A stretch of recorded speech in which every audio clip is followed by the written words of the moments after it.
A very good morning all. This is Unacademy's YouTube platform Unacademy UPSC और ये morning session है आपका international relation का। हम क्या डिस्कस करने वाले हैं? We are going to discuss about United States restores help for Palestine. Now बहुत सारे लोग कंफ्यूज होंगे, समझने में दिक्कत हो रही होगी कि ये क्या हो रहा है पैलेस्टाइन के इशू को लेके। बहुत अच्छे से समझते हैं इसको, डिटेल में आज समझते हैं कि एक्चुअली हुआ क्या है लास्ट 4-5 सालों में इजराइल, पैलेस्टाइन और अमेरिका के बीच में। डोनाल्ड ट्रंप के आने की वजह से बहुत सारे चेंजेस आ गए थे यूनाइटेड स्टेट्स और पैलेस्टाइन के रिलेशंस, ठीक है, इसे हम हिंदी में फिलिस्तीन कहते हैं। सो अमेरिकी और फिलिस्तीनी रिलेशंस में बहुत ज़्यादा चेंजेस आ गए थे और उसको वापस से नॉर्मलाइज यानी बैक टू 2016 में जैसे थे वैसे करने की कोशिश कर रहे हैं जो बाइडेन। तो आइए आज की क्लास में हम समझते हैं डिटेल में that what is actually going on in this area of the world. Okay, so चलिए स्टार्ट करते हैं आज की class. Biden administration to restore 235 million in US aid to Palestine.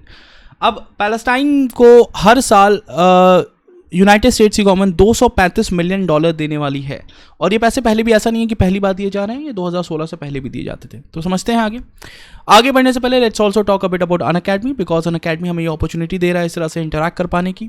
तो देखें, बात को समझें। If you are serious about your civil service preparation, if you are preparing well and आपको चीज़ें और अच्छी करनी है तो करें क्या, अनअकैडमी के प्लेटफॉर्म के थ्रू प्रिपरेशन करें। देखें, कोविड की सिचुएशन वैसे भी खराब हो रही है, it's better that you sit in your home and prepare well.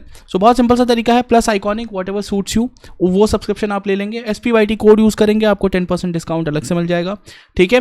और आपके लिए सबसे अच्छी चीज़ ये है कि सब्सक्रिप्शन की बात बाद में आती है, पहले फ्री लेक्चर्स जो हो रहे हैं उनको अटेंड करते रहें। Morning 9 o'clock every morning there is a lecture by me on ancient history, तो उसको ज़रूर से अटेंड करें। बहुत ही बेसिक से सब कुछ एकदम नॉर्मल से मैं बढ़ाने की कोशिश कर रहा हूँ और ये बहुत हेल्पफुल होगी आपके लिए लॉन्ग टर्म में, ठीक है। साथ ही साथ आइकॉनिक और प्लस सब्सक्रिप्शनशिप में जो डिफरेंस है वो मैं आपको समझा दूँ। दो स्टूडेंट्स जो आइकॉनिक लेंगे उन्हें एक पर्सनल गाइडेंस सिस्टम के थ्रू एक मेंटोर प्रोवाइड किए जाएंगे जो ओवरऑल उनकी स्टडी प्लानिंग से लेकर स्टडी मटेरियल तक हर जगह हेल्प करेंगे।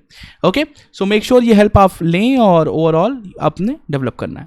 चलिए, एक चीज़ और जो मैं आपको अनाउंस कर दूं कि अप्रैल 14 से पहले अगर आप अनअकैडमी का सब्सक्रिप्शन ले रहे हैं तो अनअकैडमी आपके 1 साल के GS या आइकॉनिक या उसके ऊपर के किसी भी प्लान पे 10,000 रुपए की 20 बुक्स आपको फ्री देगी, ठीक है। सो मेक श्योर करें, क्योंकि बहुत सारे स्टूडेंट्स होते हैं वो कहते हैं कि सर टेंजिबल नहीं लग रहा है कुछ, we need something in hand. तो वो हैंड जो है वो हैंड में आपकी जो किताबें आएंगी उससे बड़ा बेनिफिट होगा। सो मेक श्योर कि ये आप 14 अप्रैल से पहले सब्सक्रिप्शन ले लें जिससे आपको ये बुक्स फ्री मिल जाए। इसके बारे में और डिटेल समझने के लिए, जानना हो, कोई और डिफिकल्टी हो, so get in touch, we will try our best to help you out, ठीक है। एक बार आप ज्वाइन कर लें, फिर ये वो बैचेस हैं जो आप ज्वाइन कर सकते हैं सब्सक्रिप्शन के बाद।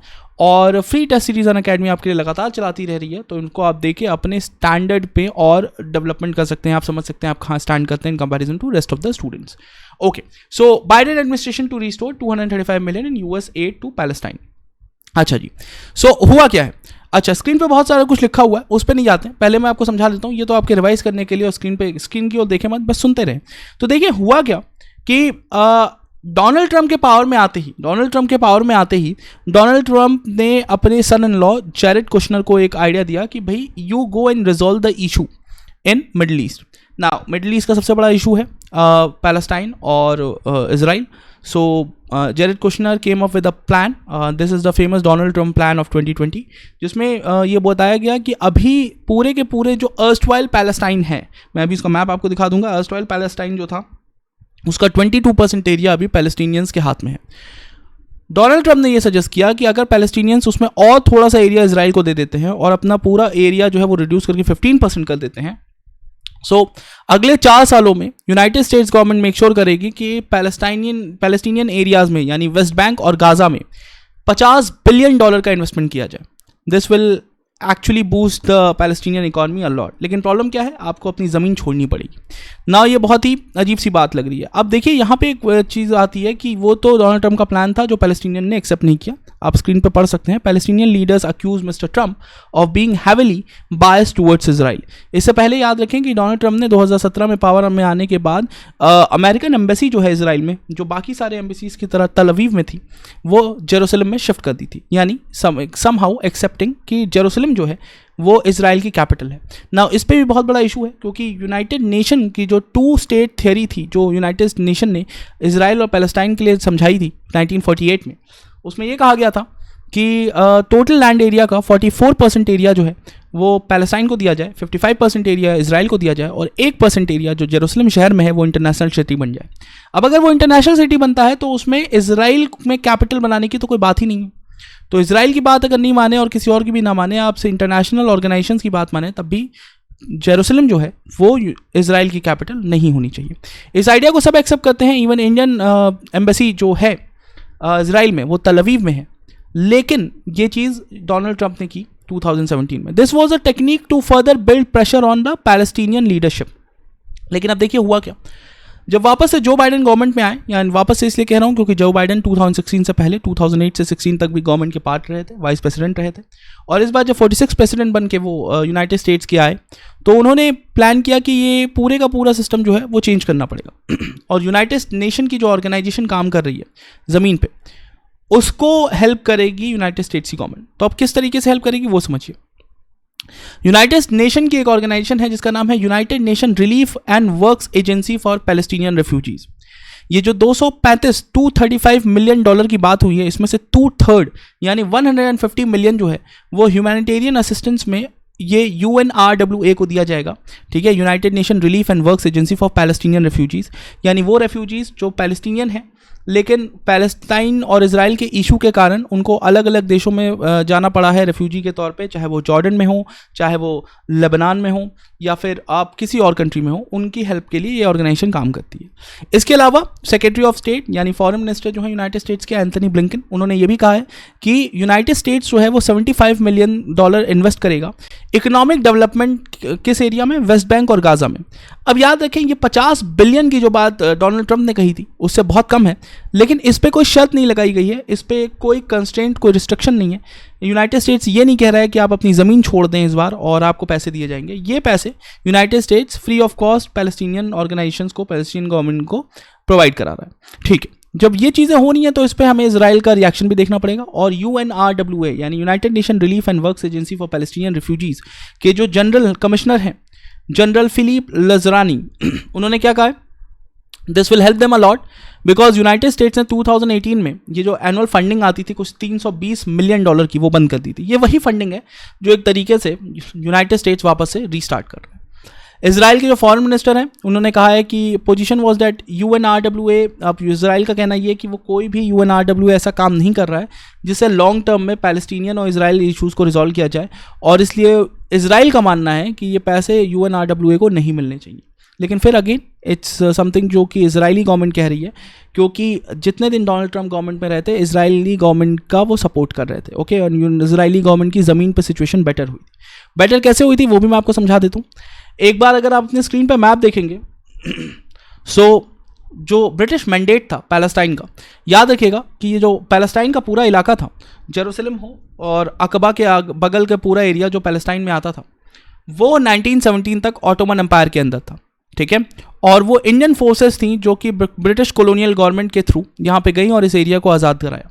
1917 में जब साइक्स पीको एग्रीमेंट हुआ तो ये पूरे का पूरा रीजन जो है उसको डिवाइड कुछ इस तरीके से किया गया कि पूरे का पूरा पैलेस्टाइन ब्रिटिश मैंडेट में आ गया। ब्रिटिश मैंडेट का मतलब है यहाँ पे पैलेस्टीनियन लोग रहेंगे, लेकिन इसको ब्रिटिश गवर्नमेंट चलाएगी।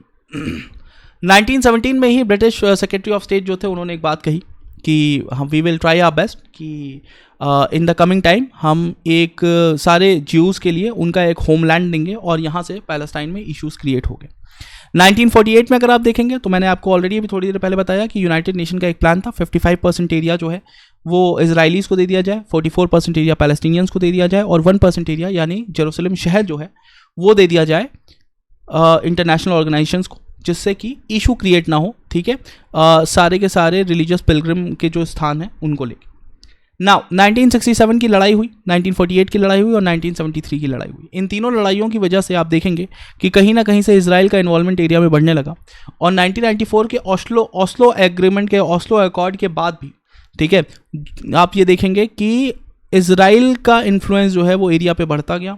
बढ़ने के बाद आप सेटलमेंट के इश्यूज देखेंगे, और अगर आप अपने मैप में देखेंगे तो आप मैप में बहुत ईजिली देख सकते हैं कि राइट हैंड साइड अगर आप फोर्थ मैप देखें 94 से लेकर 2020 तक वाला, 94 से 2020 तक वाला जो मैप है उसमें अगर आप ध्यान से देखेंगे तो आपको दिखेगा कि एक पूरा एरिया है जो कि जॉर्डन की बाउंड्री से टच होता है, जिससे West Bank Palestinian area directly Jordan से कनेक्ट होते हैं।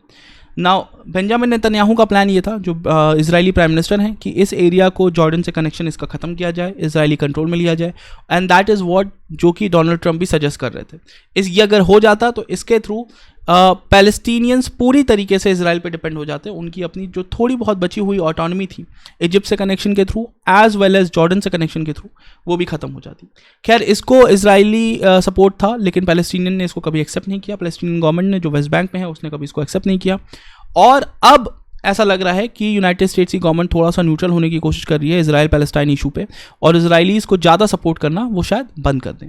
सो ये वो बेसिक जेनरिक इशू है समझने के लिए जो आपको जानना है। अगर कुछ स्टूडेंट्स इसके लिए लेके परेशान होंगे कि सर इंडिया का स्टैंड क्या है इस पर, तो देखिए इंडिया का स्टैंड ये है कि इंडिया एक्सेप्ट्स यूनाइटेड नेशन ने जो आइडिया सजेस्ट किया था 1948 में, यानी कि जो आइडिया यूनाइटेड नेशन ने बताया था कि 55% एरिया आप इजराइलीज़ को दे दीजिए, 44% एरिया आप पैलेस्टीनियंस को दे दीजिए, और 1% area that is the Jerusalem city वो आप इंटरनेशनल सिटी बना दीजिए। ये आइडिया को इंडिया सपोर्ट करता है, और इंडिया अभी भी चाहता है कि इस आइडिया को वापस से इंप्लीमेंट कर दिया जाए ऑन ग्राउंड। खैर, ये चीज़ होना अब ऑलमोस्ट इम्पॉसिबल है, so let's see how things work out in the long run. Okay, so that will be all for now. Okay, thanks a lot for attending the session. Let me remind you again, if you are taking subscription, ठीक है, Unacademy का आप subscription ले रहे हैं और आप confuse हैं इस बात को लेके कि सर अगर अप्रैल में अभी सब्सक्रिप्शन ले लें 1 साल का, तो अगले साल अप्रैल में सब्सक्रिप्शन खत्म हो जाएगा। पेपर तो जी सर जून में हो रहा है, तो अगले साल फिर कोविड है, पता नहीं क्या होगा, मई में होगा, जून में होगा या जुलाई में होगा। सो Unacademy आपके लिए चीज़ अश्योरिटी लेके आया है, प्रॉब्लम होने की कोई बात नहीं है प्रॉब्लम की। और अगर आप अप्रैल में सब्सक्रिप्शन लेंगे तो वो सब्सक्रिप्शन आपका 12 महीने में नहीं बल्कि 15 महीने में खत्म होगा। आपको मई, जून, जुलाई 2022 में भी वो 1 साल का सब्सक्रिप्शन एक्सटेंड कर दिया जाएगा। ठीक है, ये ऑफर आपको अप्रैल 28 तक ही मिलेगा। ऑल्दो आई विल सजेस्ट कि आप अप्रैल 14 से पहले सब्सक्रिप्शन लें, जिससे आपको फ्री बुक्स भी मिल जाएं, बिकॉज 14 अप्रैल के बाद आपको उन बुक्स के लिए अलग से पेमेंट करनी पड़ेगी। ठीक है, SPYT कोड यूज़ करें, सब्सक्रिप्शन जल्दी लें and get started with your preparation. Thanks a lot everyone. Combat के लिए रजिस्टर कर लीजिएगा और कॉम्बैट टेस्ट देते रहिए वीकली बेसिस पे. That will be all for now. Let's catch up in the next session tomorrow morning. Thank you.